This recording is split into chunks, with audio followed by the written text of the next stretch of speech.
នៅពេលដែល Redo ឃ្លាតឆ្ងាយពីសាច់ចម្លែកសម្រាមបានបន្តិចបន្តមក Redo ក៏បានរកមើលទីតាំងសុវត្ថិភាពប៉ុន្តែមិនមានទីតាំងសុវត្ថិភាពនៅឋាននរកនេះទេធ្វើឲ្យ Redo អស់សង្ឃឹមជាខ្លាំងបន្តមកគាត់ក៏បានក្អួតឈាមម្ដងទៀតធ្វើឲ្យតាក់ទាញសាច់ចម្លែកសម្រាមមកកាន់តែច្រើនពេលនេះ Redo មិនមានកម្លាំងក្នុងការរត់គេចពីសាច់ចម្លែកសម្រាមទាំងអស់នោះទេរៀមនឹងអស់សង្ឃឹមទៅហើយស្រាប់តែបន្តមកស្រាប់តែឃើញស្រមោលឪពុករបស់ខ្លួនដែលសម្លឹងមកមើលខ្លួនធ្វើឲ្យដាស់ធម្មពលរបស់ Redo នៅពេលដែលធម្មពលរបស់ Redo បានដឹងខ្លួនឡើងបន្តមក Redo បានសម្លឹងទៅឃើញពន្លឺភ្លឺនៅកំណោសម្រាមទាំងអស់នោះបន្តមក Redo ក៏បានឈោងទៅយកដំបងមួយដែលមានពន្លឺភ្លឺនោះដើម្បីយកមកការពារខ្លួនបន្តមក Redo បាននិយាយថាខ្ញុំនឹងមានជីវិតដើម្បីទៅសងសឹកពួកនៅឯស្វែដែលទម្លាក់ខ្លួនមកកាន់ឋាននរកដ៏ច្របូកច្របល់មួយនេះពុកពេញទៅដោយសម្រាមនៅពេលដែល Redo កំពុងតែឈរនិយាយនោះស្រាប់ត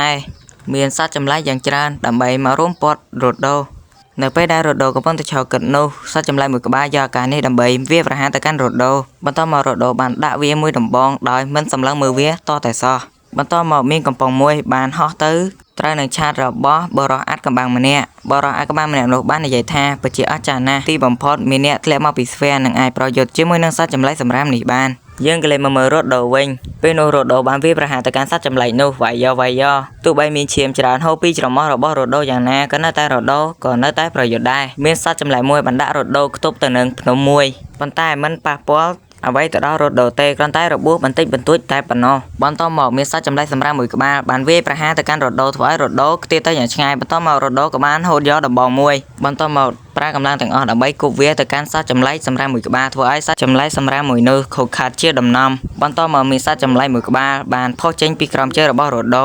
ពេលនោះអ៊ូស្មានពលបានធ្វើទុក Redo ធ្វើឲ្យ Redo ក្អួតឈាមម្ដងទៀតការក្អួតឈាមមួយនេះធ្វើឲ្យតាក់ទាញសត្វចម្លែកសម្រាមមកកាន់តែច្រើននៅពេលដែល Redo គិតទៅរឿងសងសឹកនិងផលវិជ្ជមានកាន់តែច្រើននោះធម្មពលរបស់ Redo នឹងកើនឡើងកាន់តែខ្លាំងបន្តមកមានសត្វចម្លែកសម្រាមពីរក្បាលដើម្បីមកវាយប្រហារទៅកាន់ Redo ប៉ុន្តែត្រូវបាន Redo គេចផុតនិងវាយប្រហារទៅកាន់សត្វចម្លែកសម្រាមមួយនោះដោយធម្មពលរន្ទះពណ៌ខ្មៅបន្តមកមានសត្វចម្លែកសម្រាមមួយក្បាលទៀតបានវាយប្រហារទៅកាន់ Redo ប៉ុន្តែត្រូវបាន Redo កម្ចាត់វាចោលដោយងាយបន្តមកវាក៏ងើបឡើងវិញប៉ុន្តែ Redo បានគិតថា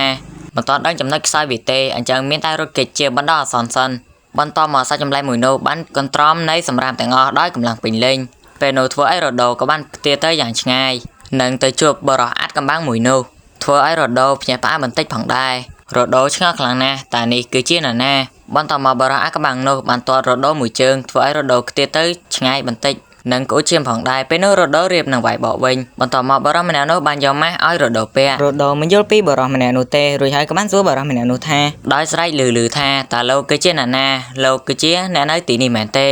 បន្តមកបរោះអាកំបាំងម្នាក់នោះក៏បានតបទៅវិញថាឲ្យស្ងាត់មកបន្តិច Redo មិនយល់ពីអ្វីដែលបរោះម្នាក់នោះនិយាយទេក៏បានស្រែកលឺថាតើលោកអ្នកនៅទីនេះមែនទេធ្វើឲ្យបរោះអាកំបាំងម្នាក់នោះពិជាមួម៉ៅនឹង Redo ខ្លាំងណាស់ពេលនោះគាត់ក៏បានស្រែកកំហៅទៅកាន់ Redo វិញថាសត្វចម្លែកទាំងអស់នេះគឺមិនអាចសម្លាប់ដោយអាវុធធម្មតាបានទេពួកយើងមានតែរក្សាភាពស្ងៀមស្ងាត់ដើម្បីរត់ចេញពីវាតែឥឡូវយើងមិនអាចធ្វើវាបានទៀតទេសត្វចម្លែកសម្រាមទាំងអស់នេះតើតែយើងមានធម្មពលបានអាចសម្លាប់វាបានប៉ុន្តែបាញ់មិញយើងរៀបនឹងអាចរត់គេចពីវាបានហើយប៉ុន្តែមិនអាចធ្វើបានទៀតទេបរមណានោះបាននិយាយទៀតថាពួកសត្វចម្លែកសម្រាមទាំងអស់នេះគឺកើតចេញពីសម្រាមដែលពួកនៅឯស្វែទម្លាក់មកខាងក្រោមប្រសិនជាយើងកាន់តែប្រយុទ្ធជាមួយវានោះវានឹងកើនឡើងកាន់តែច្រើននៅពេលដែលបរោះម្នាក់នោះបានកំហុសទៅកាន់ Redo ដោយលឺស្រាប់តែមានសត្វចម្លែកមួយក្បាលបានមកពីក្រោយពួកគេបរោះអាកំបាំងម្នាក់នោះបានសម្រេចចិត្តថានឹងសម្លាប់វាមុនគេបន្តមកគាត់ក៏បានចេញធម្មពលពណ៌មាសចូលទៅក្នុងឆាតរបស់គាត់ពេលនោះសត្វចម្លែកសម្រាមមួយនោះរៀបនឹងវាយប្រហារទៅហើយប៉ុន្តែត្រូវបានបរោះអាកំបាំងម្នាក់នោះបានក្រវិឆាតដូចជាចង្ហាល់និងកាត់សត្វចម្លែកសម្រាមនោះដាច់ជាចំណែកធ្វើឲ្យសត្វចម្លែកមួយនោះខ្ចាត់ខ្ចាយនិងរលាយខ្លាច់ទៅជាផេះ Redo បានផ្លឹកមួយសន្ទុះប៉ុន្តែគណៈពេលនោះមានសត្វចម្លែកសម្រាមចាស់កាន់តែច្រើនមកក្រុមព័ន្ធពួកគេបរោះអាកំបាំងម្នាក់នោះបាននិយាយថាគឺខ្ញុំអាចកម្ចាត់ពួកវាបានក្រោយពីនិយាយរួចស្រាប់តែបរោះម្នាក់នោះបានស្ទុះទៅរកសត្វចម្លែកយ៉ាងលឿនដោយសត្វចម្លែកមួយនោះក៏ស្ទុះមករកគាត់ដូចគ្នាបន្តមកបរោះម្នាក់នោះបានធ្វើឲ្យសត្វចម្លែកមួយនោះផ្ទុះហើយគាត់ក៏បានហត់ទៅខាងលើនិងត្រឡប់មកវិញដោយប្រាឆារបស់គាត់ធ្វើជាឆាត់យងបន្តមក Redo បានគិតថាតើឆាត់របស់បរោះម្នាក់នោះគឺជាអាវុធរបស់បរោះម្នាក់នោះផ្ដាច់មុខមែនដែរឬទេនៅពេលដែលបរោះម្នាក់នោះបានចុះមកខាងក្រោមដោយប្រើឆាត់របស់គាត់ធ្វើជាឆាត់យងស្រាប់តែមានសត្វចម្លែកសម្រាមមួយក្បាលបានព្រុសទឹកអ្វីម្យ៉ាងទៅដាក់បរោះម្នាក់នោះតមកបរោះអាកំបាំងម្នាក់នោះបានប្រើឆាត់ទប់ជាមួយនឹងទឹកអាស៊ីមួយនោះធ្វើឲ្យវាផ្ទុះបន្តមកគាត់ក៏បានស្ទុះទៅកាន់សត្វចម្លែកមួយនោះដោយជន់ក្បាលរបស់វាហត់ទៅខាងលើ គាត់ក៏បានបញ្ចូលធម្មពលទៅកាន់ឆាតរបស់គាត់បន្ថែមទៀតនៅពេលបញ្ចូលធម្មពលរួចគាត់ក៏បានស្ទុះមកខាងក្រោមដោយទម្លុះក្បាលរបស់វាធ្វើឲ្យសត្វចម្លែកសម្រាមមួយនោះខ្ទេចជាចំណែក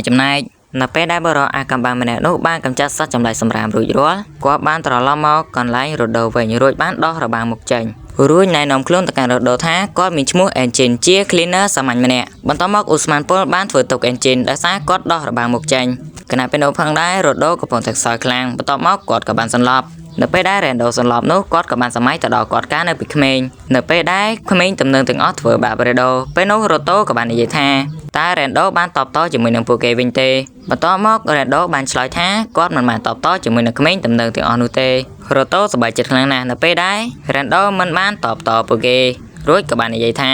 ពិតជាល្អខ្លាំងណាស់ពេលនោះ Roto បានសួរ Reto ថាតើសម្រាមដែលអាចប្រើប្រាស់បានមានព្រលឹងដែរឬទេទៅពេលដែល Reto ឮសំណួរបែបនេះរួចហើយ Reto ក៏បានតបទៅវិញថារបស់អ្វីក៏ដោយក៏វាមានជីវិតដែរឲ្យតែយើងរក្សាវាបានល្អនិងថែរក្សាវាបានត្រឹមត្រូវបន្ទាប់មកវានឹងមានជីវិតដូចគេដូចអញដែរបន្ទាប់មក Redo ក៏បាននិយាយថាតើរបស់នៅក្នុងផ្ទះយើងជុំវិញយើងនេះមានជីវិតដែរឬទេគាត់មានអារម្មណ៍ថាស្រោមដៃដែលគាត់កំពុងតែពាក់នេះគឺមានជីវិតបន្ទាប់មក Reto ក៏បាននិយាយថារបស់អ្វីក៏ដោយឲ្យតែយើងរក្សាវាបានត្រឹមត្រូវវានឹងមានជីវិតនៅពេលដែល Rando ភ្ញាក់ពីសន្លប់ឃើញខ្លួនកំពុងតែចង់ចំណងនិង Engine កំពុងតែអស់គាត់បន្ទាប់មក Rodo បានឲ្យ Engine ដល់លេងគាត់បន្ទាប់មក Engine ក៏បាននិយាយថាគាត់គ្រាន់តែនាំ Rodo ទៅកន្លែងសុវត្ថិភាពតែប៉ុណ្ណោះបន្ទាប់មក Redo បាននិយាយថាខ្ញុំចង់ត្រឡប់ទៅស្វែងដើម្បីសងសឹកពួកគេបន្ទាប់មក Engine ក៏បានចោបបន្ទាប់មក Engine ក៏បាននិយាយថាវាគ្មានផ្លូវនោះទេដែលអាចត្រឡប់ទៅស្វែងវិញបានព្រោះថាស្វែងគឺនៅលើមេឃនិងធ្វើចលនាអត់ឈប់ឈរបន្ទាប់មក Engine ក៏បាននិយាយថាការត្រឡប់ទៅវិញគឺមិនអាចទៅរួចនោះទេនៅពេលនេះ